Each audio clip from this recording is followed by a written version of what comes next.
ಇನ್ನು ಆಹಾರ ಪದ್ಧತಿನದು ಪ್ರತಿಯೊಂದು ಕಾಯಿಲೆಗೂ ಕೂಡ ಬಹಳ ಮುಖ್ಯ ಆಗುತ್ತೆ. ನಾವು ಯಾವ ರೀತಿಯ ಆಹಾರ ಪದ್ಧತಿಯನ್ನು ಅನುಸರಿಸ್ತೀವಿ ಅನ್ನೋದ್ರ ಮೇಲೆ ನಮ್ಮ ಆರೋಗ್ಯ ಯಾವ ರೀತಿ ಇರುತ್ತೆ ಅನ್ನೋದು ಡಿಪೆಂಡ್ ಆಗುತ್ತೆ.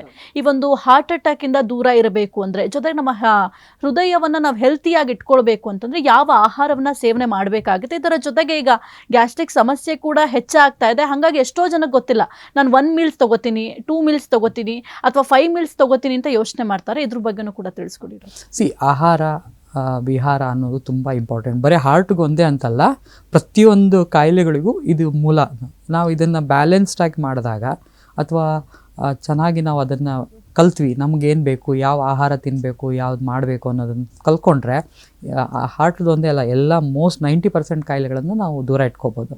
ಈ ಹಾರ್ಟ್ ಕಾಯಿಲೆಗಳು ಬರಬಾರ್ದು ಅಂತಂದರೆ ಹೆಲ್ದಿ ಆಗಿರೋಂಥ ಫುಡ್ಗಳು ಅಂದರೆ ಏನು, ಇದೇ ದೊಡ್ಡ ಕ್ವಶನ್ ಎಲ್ಲರಿಗೂ. ಸೊ ನಮ್ಮ ಈ ಬಾಡಿಗೆ ಬೇಕಾಗಿರೋಂಥ ಎಲ್ಲ ಈ ಬ್ಯಾಲೆನ್ಸ್ಡ್ ಡಯಟ್ ಅಂತ ಹೇಳ್ತೀವಿ.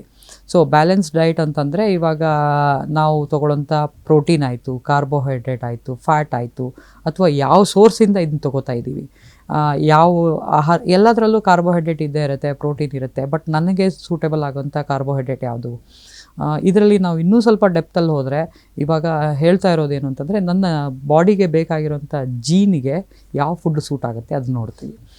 ಇವಾಗ ಫಾರ್ ಎಕ್ಸಾಂಪಲ್ ನಾವು ಇರೋಂಥ ಪರಿಸರ, ನಾವು ಬೆಳೆದಿರೋಂಥ ಈ ಮನೆತನ, ಅಂದರೆ ಅಲ್ಲಿ ಟ್ರೆಡಿಷ್ನಲ್ ಫುಡ್ಗಳು ಯಾವುದಿದೆ.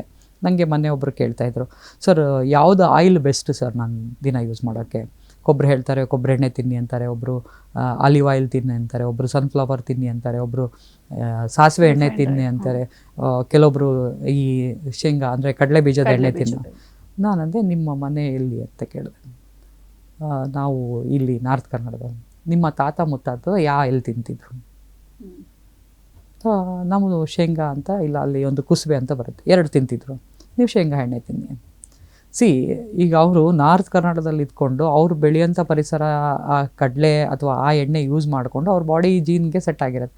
ಅವ್ರು ಹೋಗ್ಬಿಟ್ಟು ಆಲಿವ್ ಆಯಿಲು ಅಥವಾ ಕೊಬ್ಬರಿ ಎಣ್ಣೆ ಒಳ್ಳೇದು ಅಂತ ತಿನ್ನೋದು ತಪ್ಪು. ಅಂದರೆ ಅವ್ರಿಗದು ಒಳ್ಳೇದಾಗಬಹುದು, ಬಟ್ ಬೆಸ್ಟ್ ಯಾವುದು ಅಂದರೆ ಅವ್ರ ಮನೆತನದಲ್ಲಿ ಯಾವುದು ಯೂಸ್ ಮಾಡ್ತಾಯಿದ್ರು ಅದನ್ನು ಯೂಸ್ ಮಾಡೋದೇ ಒಳ್ಳೆಯದು. ಸೊ ಹಾಗಾಗಿ ನಮ್ಮ ಟ್ರೆಡಿಷ್ನಲ್ ಫುಡ್ಗಳಂತ ಏನು ಹೇಳ್ತೀವಿ ಅದು ಬ್ಯಾಲೆನ್ಸ್ಡ್ ಆಗಿದೆ, ನಮ್ಮ ದೇಹಕ್ಕೆ ಸೂಟ್ ಆಗೋಂಥ ಫುಡ್ಗಳಿರುತ್ತೆ. ಅದನ್ನು ಒಂದು ಹಿತಮಿತವಾಗಿ ತಿನ್ನೋದ್ರಿಂದ ಯಾವುದೂ ತಪ್ಪಿಲ್ಲ. ಅದ್ರ ಜೊತೆಗೆ ಸೀಸ್ನಲ್ ಬರೋಂಥ ತರಕಾರಿಗಳು, ಸೀಸ್ನಲ್ಲಿ ಬರೋಂಥ ಹಣ್ಣುಗಳು, ಈಗ ಯಾವ್ಯಾವ ಸೀಸನಲ್ಲಿ ಪ್ರಕೃತಿ ಕೊಡ್ತಾ ಇರುತ್ತೆ. ಇವಾಗ ನೋಡಿ, ಆರೆಂಜ್ ಜಾಸ್ತಿ ಇದೆ ಎಲ್ಲ ಕಡೆ. ಸೊ ಆರೆಂಜ್ ಯಾಕೆ ಇವಾಗ ಜಾಸ್ತಿ ಆಯಿತು ಯಾರೂ ಯೋಚನೆ ಮಾಡಲ್ಲ. ಕೆಲವೊಬ್ರು ಏನು ಮಾಡ್ತಾರೆ, ಆರೆಂಜ್ನ ಈ ಟೈಮಲ್ಲಿ ತಿಂದರೆ ಗಂಟ್ಲು ನೋವು ಬರುತ್ತೆ ಬೇಡ ಅಂತ ಬಿಟ್ಬಿಡ್ತಾರೆ. ಆರೆಂಜಲ್ಲಿ ವೈಟಮಿನ್ ಸಿ ರಿಚ್ ಇದೆ. ಈ ಟೈಮಲ್ಲಿ ನಿಮಗೆ ನೆಗಡಿ, ಕೆಮ್ಮು, ಜ್ವರ ಅಥವಾ ಈ ಫ್ಲೂ ಕಂಡೀಷನ್ಸ್ಗಳು ಜಾಸ್ತಿ ಇರುತ್ತೆ. ನೀವು ಆರೆಂಜ್ ಇರೋಂಥ ಅಥವಾ ಈ ವೈಟಮಿನ್ ಸಿ ರಿಚ್ ಇರೋಂಥ ಫುಡ್ಗಳನ್ನು ತಿಂದಾಗ ಸೊ ಅದು ನಿಮಗೆ ಅದನ್ನು ಇಮ್ಯುನಿಟಿ ಬೆಳೆಯುತ್ತೆ. ಇದನ್ನೇ ನೀವು ಸ್ವಲ್ಪ ಮುಂದೆ ಹೋದರೆ ಸಮ್ಮರಲ್ಲಿ ವಾಟರ್ ಮಿಲನ್ನು, ಮಸ್ಕ್ ಮಿಲನ್ನು ಬರುತ್ತೆ, ಕರೆಕ್ಟಾ? ಸೊ ಅವಾಗ ಯಾಕೆ ಅಂದರೆ ನೀರಿನ ಅಂಶ ದೇಹಕ್ಕೆ ಜಾಸ್ತಿ ಬೇಕು. ಆ ಹಣ್ಣುಗಳನ್ನು ತಿಂದಾಗ ಅದ್ರ ಸಪ್ಲೈ ಪ್ರಕೃತಿನೇ ಅಷ್ಟು ಚೆನ್ನಾಗಿ ಕೊಡ್ತಾ ಇರಬೇಕಾದ್ರೆ ಅದನ್ನು ನಾವು ಬಿಟ್ಟು ಬೇರೆ ಎಲ್ಲೋ ಯಾವುದೋ ಒಂದು ಕಂಟ್ರಿಯಲ್ಲಿ ಬೆಳೆದಿರೋ ಹಣ್ಣು ತಿಂದರೆ ಹೆಲ್ದಿ ಅಲ್ಲ. ಸೊ ನಮ್ಮ ಸುತ್ತಮುತ್ತ ನಮ್ಮ ನಿಸರ್ಗದಲ್ಲಿ ಏನು ಚೇಂಜ್ ಆಗ್ತಾ ಇರುತ್ತೆ ಅದನ್ನು ತಿಂದಾಗ ಅದರದ್ದು ಹೆಲ್ತ್ ಬೆನಿಫಿಟ್ ಸಿಗುತ್ತೆ. ಸೊ ಚಳಿಗಾಲದಲ್ಲಿ ಯಾವ ಥರ ತರಕಾರಿ ತಿನ್ನಬೇಕು, ಸೊ ಯಾವುದ್ರಲ್ಲಿ ಏನು ತಿನ್ನಬೇಕು ಅದನ್ನೆಲ್ಲ ತಿಳ್ಕೊಂಡು ನಾವು ಮಾಡಿದಾಗ ಅದು ಬ್ಯಾಲೆನ್ಸ್ ಡಯಟು. ಅದನ್ನು ಹಿತಮಿತವಾಗಿ ಬಳಸಿದರೆ ಆರೋಗ್ಯ ಚೆನ್ನಾಗೇ ಆಗುತ್ತೆ.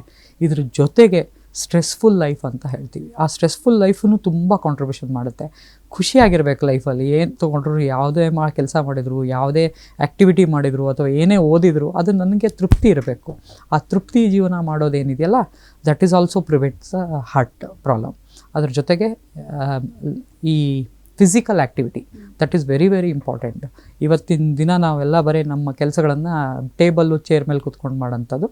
ಆದಷ್ಟು ನಾವು ಒಂದು 45 minutes to 1 hour, depends on my body endurance, ಕೆಲವೊಂದು ಫಿಸಿಕಲ್ ಆ್ಯಕ್ಟಿವಿಟಿ ಮಾಡಿ. ಎಲ್ಲರೂ ರನ್ನಿಂಗೇ ಮಾಡಬೇಕು, ಎಲ್ಲರೂ ಜಿಮ್ಗೆ ಹೋಗಬೇಕು ಅಂತಲೇ ಏನಿಲ್ಲ. ನಿಮ್ಮ ಬಾಡಿಗೆ ಬೇಕಾಗಿರೋಂಥ ಆ್ಯಕ್ಟಿವಿಟೀಸ್ಗಳು, ಗಾರ್ಡನಿಂಗ್ ಆಗಿರ್ಬೋದು, ಮನೇಲಿ ಇರೋಂಥ ಕೆಲಸಗಳಾಗಿರ್ಬೋದು, ಅದನ್ನೂ ಫಿಸಿಕಲ್ ಆ್ಯಕ್ಟಿವಿಟಿ ಅಂತಲೇ ಹೇಳ್ತೀವಿ. ಖುಷಿಯಿಂದ ಮಾಡಬೇಕಷ್ಟೆ. ಆ್ಯಂಡ್ ವಾಕಿಂಗ್ ಮಾಡಿ, ಆ್ಯಂಡ್ ಸೈಕ್ಲಿಂಗ್ ಮಾಡಿ, ಯೋಗಾಸನ ಮಾಡಿ, ಮೆಡಿಟೇಷನ್ಸ್ ಮಾಡಿ.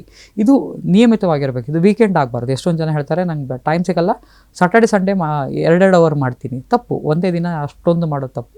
ದಿನ at least half an hour time ಅದಕ್ಕೆ ಸ್ಪೆಂಡ್ ಮಾಡಿದ್ರೆ ಡೆಫಿನೆಟಾಗಿ ನಮಗೆ ಆರೋಗ್ಯ ಚೆನ್ನಾಗಿರುತ್ತೆ. ಆ್ಯಂಡ್ ಹಾರ್ಟ್ ಪ್ರಾಬ್ಲಮಿಂದ ದೂರ ಇರಬಹುದು ಅಂತ ಹೇಳ್ಬೋದು.